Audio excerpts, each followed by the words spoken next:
Along those lines, I got to ask you, how do you feel about AI blades and NPC crew? So I'm okay with NPC crew, but my understanding of what NPC crew was going to be is different from what people really think it was going to be.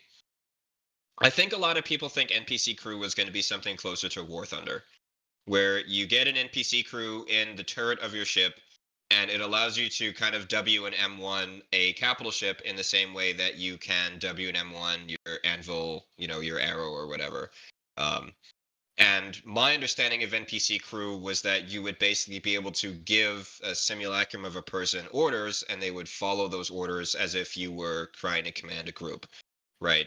And it would be wholly less efficient than, getting actual people because people will be able to just respond better, right? As in, it's kind of like a management game more than it is you playing, War Thunder Arcade where you just, left click on something and then or you press W and the tank turns, your driver and gunner at the same time. Um, I think that would been like a much better and like loftier and reasonable goal, but I think a lot of people want like, yeah, I put an NPC gunner in my turret, and my turret follows where my mouse is, and then I'm driving my constellation like it's a hurricane or whatever, and that's kind of the end of it.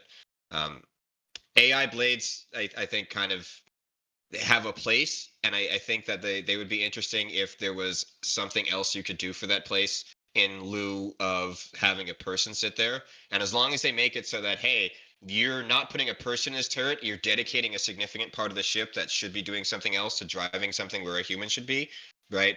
That's an interesting trade-off that I don't have a problem with, as long as it has the gravity of, hey, you are foregoing the effort of putting something where a person should be. Right. And therefore you're getting the benefit of almost having one there, but you have to pay a price. Um, I hope that's where they go with it, because multi-crew ships deserve multi-crews. And by crews, I mean like people working together, having those exchanges of gratitude, learning to coordinate, or else it's slop. It's just a fighter with like a bigger health pool and like more guns, right? That's it. And that's gross, in my opinion.